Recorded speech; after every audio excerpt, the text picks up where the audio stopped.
Hay muchas historias que rodean las antiguas calles del centro de la ciudad de Durango, que ocultan grandes misterios que hasta la actualidad pudieran ser aún no descubiertos.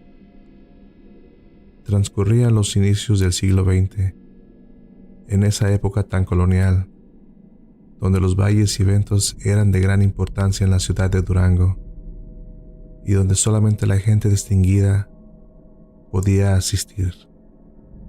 El maestro don Arturo Lugo era un profesor y director muy famoso de una orquesta. Era un grupo musical de deleite en Durango.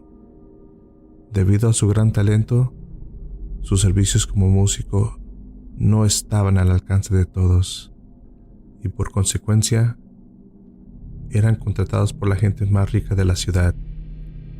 Su orquesta había ganado un certamen en donde se premiaba a la mejor organización musical del norte del país de 1904. En esa competencia habían participado grandes orquestas de Sinaloa, Coahuila y desde luego Durango. El maestro Lugo fue quien por mucho superó a todos, pues era un magnífico músico y compositor.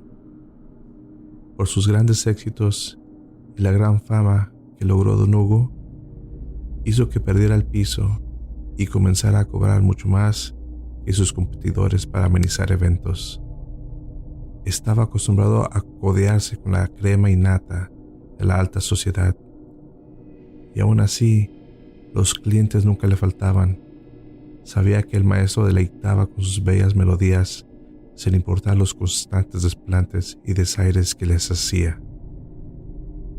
Un día llegó un hombre humilde, sencillo, campesino, que con mucho esfuerzo logró juntar dinero para contratar a la orquesta de don Arturo Lugo para la fiesta de su hija.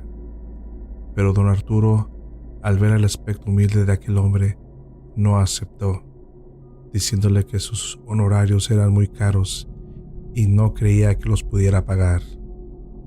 El maestro era incapaz de presentarse en una ranchería, pues suponía que esos lugares no eran dignos para su orquesta, y se negó rotundamente a tocar en la fiesta del humilde campesino.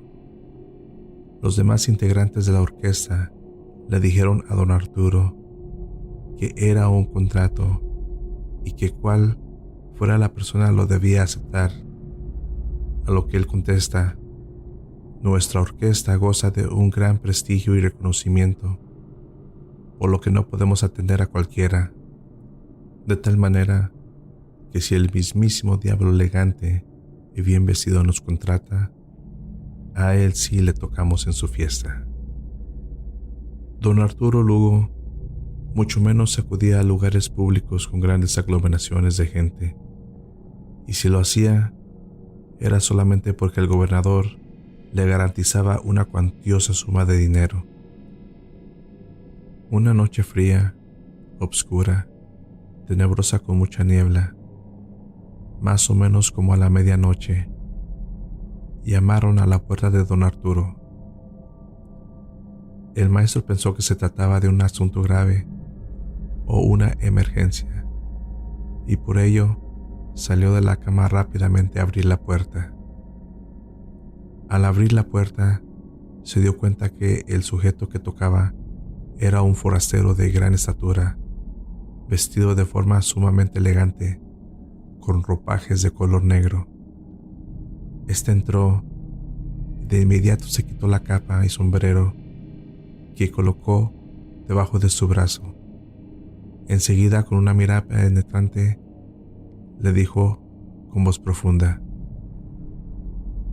me han dicho que su orquesta es la mejor, y por ello deseo contratarlos para que vengan a tocar a una fiesta que tendré en mi casa.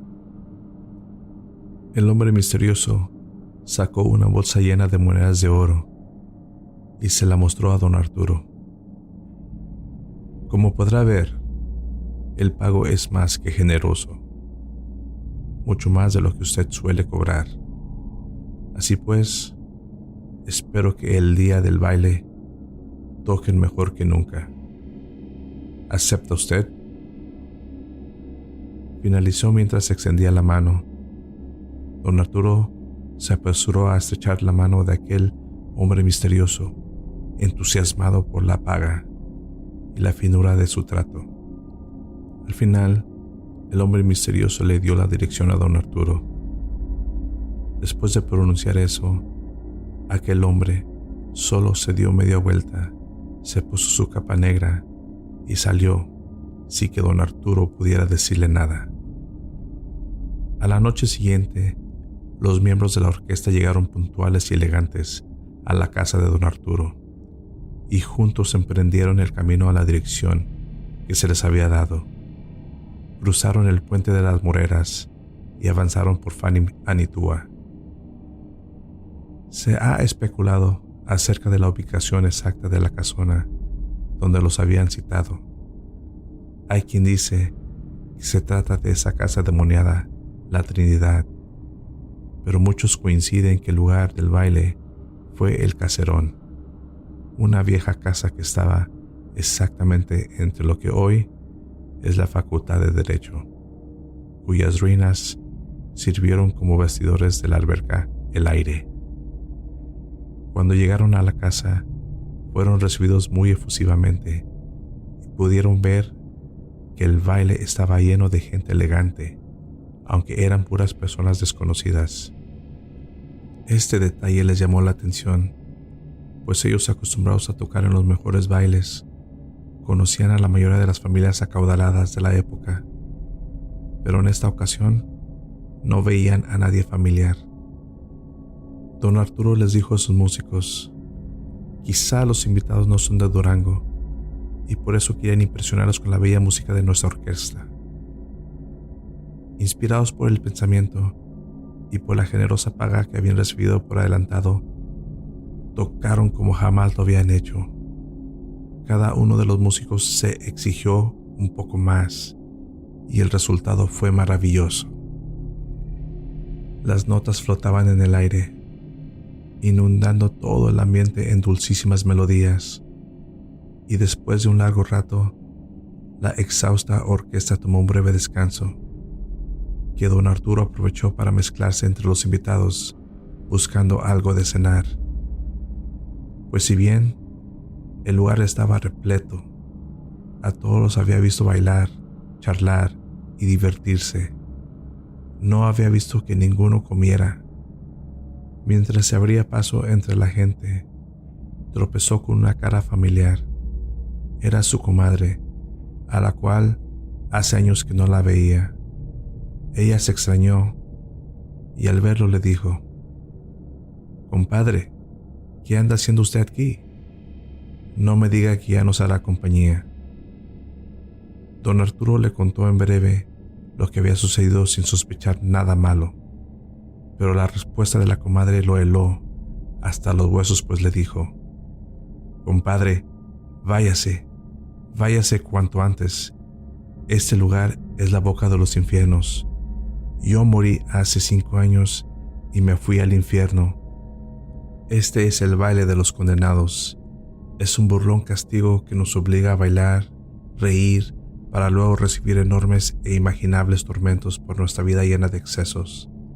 Ay, compadre, váyase antes que no pueda salir, antes que la única música que escuche sea el lamento de nosotros los condenados».